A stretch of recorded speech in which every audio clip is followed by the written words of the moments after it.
Ce qui est intéressant aussi quand on regarde cette guerre, il n'y a pas que l'enfer des tranchées, il y a tout un ensemble humain qui a emporté toute la société, et tous les aspects de la société ont été marqués par la guerre.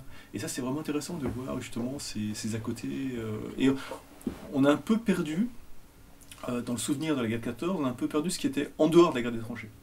Tous les aspects de la société ont été marqués par cette guerre. Et ces photos nous permettent de retrouver des aspects qui paraissent un peu accessoires, parallèles, mais en fait qui sont vraiment importants, parce que c'est vraiment l'état d'esprit des gens pendant cette guerre. Bon, la tranchée était fondamentale, bien sûr, mais c'est pas, voilà, il n'y a pas eu ça.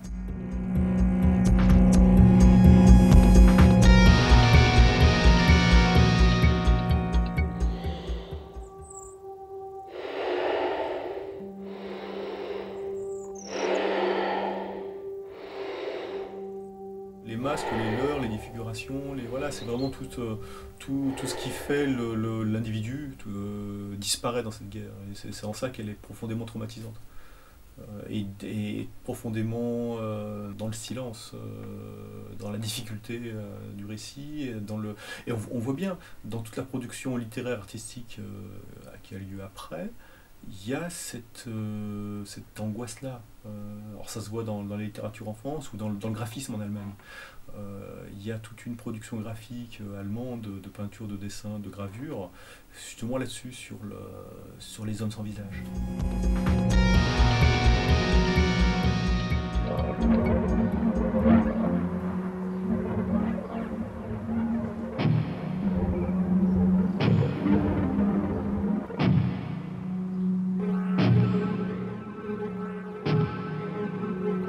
C'est une photo réelle, mais c'est un raccourci vers une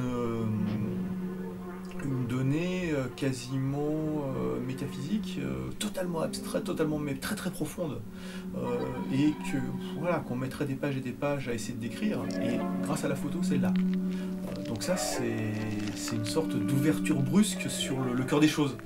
Et donc c'est très très réjouissant pour un écrivain, parce que là on sent qu'on peut arriver directement au cœur des choses plutôt que de longuement l'expliquer. Et c'est très difficile d'arriver à dire ça. Il faudrait peut-être un grand roman de 600 pages pour dire ça. Et puis finalement, cette image toute simple, qui n'a sûrement pas été faite pour ça, peut le montrer. C'est ça qui est chouette aussi dans ce projet, c'est-à-dire que les images peuvent être des raccourcis fabuleux pour dire des choses très très complexes. Et puis ça permettait de dire cette chose très très forte, hein, qui est le renversement de tout pendant la guerre et l'abolition du paysage. Ça, c'est quelque chose qui est très très très très frappant, qu'on voit dans les photos, hein, de guerre et dans les récits, dans les romans, la disparition des lieux. Normalement, un lieu, ça ne disparaît pas. Pendant la guerre de 14, si.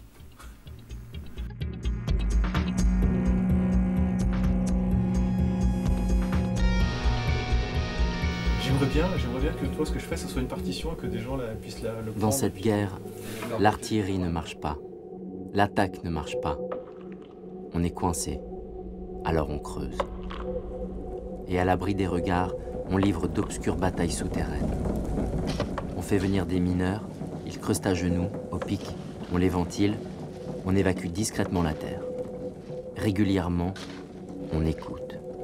Ça gratte, on les entend tousser. Ils sont à 5 mètres. L'art de la guerre est basé sur la tromperie. Tout peut y être faux, seul le feu est vrai. Alors il faut tromper, encore tromper. Faire croire que nous sommes beaucoup là où nous sommes peu. Faire croire que nous ne sommes pas là où nous sommes vraiment. Attirer le feu là où il se perdra, détourner le feu de là où nous sommes. En fait là, ils lisent vachement bien. Et du coup, ils me font découvrir des choses que, à la fois, ils ressortent ce que j'ai mis, ils apportent des choses auxquelles je n'avais pas pensé, donc ça fait un nouveau truc. Et clairement, des fois, ça me fait des frissons d'écouter ça, parce que ça me replonge dans le moment où je l'écrivais, mais ça me fait découvrir de nouveaux aspects. Et je suis ravi de ça, quoi. Il faut tromper. Tromper encore, dissimuler et faire croire. Mais tiens, par exemple, dans l'histoire de la maison béante, la toute dernière phrase, dans un monde nouveau, toi, c'est mis en relief, c'est dit d'une certaine façon. Moi, je l'aurais pensé plus en quelque chose qui retombe, là, elle fait quelque chose qui reste en suspens. Putain, c'est bien comme ça. Il n'y a plus aucune carte qui vaille, ni d'horloge. Nous sommes seuls, en des temps nouveaux.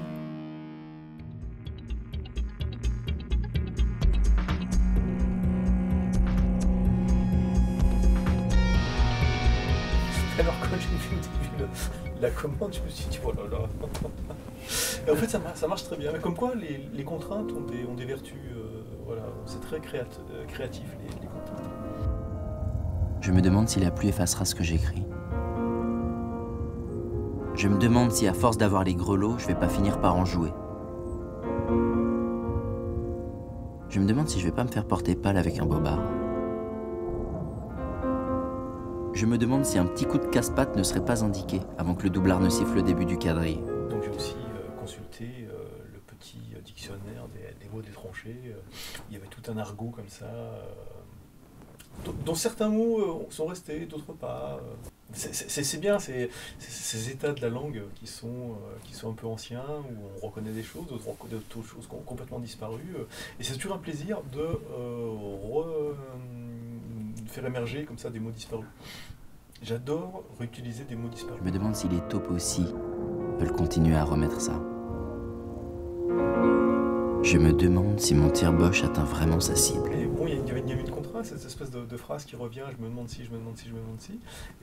Et du coup, tous les aspects de l'image, à la fois écrire à quelqu'un, écrire de ce qu'on pense, de ce dont on a peur, tout ça se condense dans cette petite ritournelle.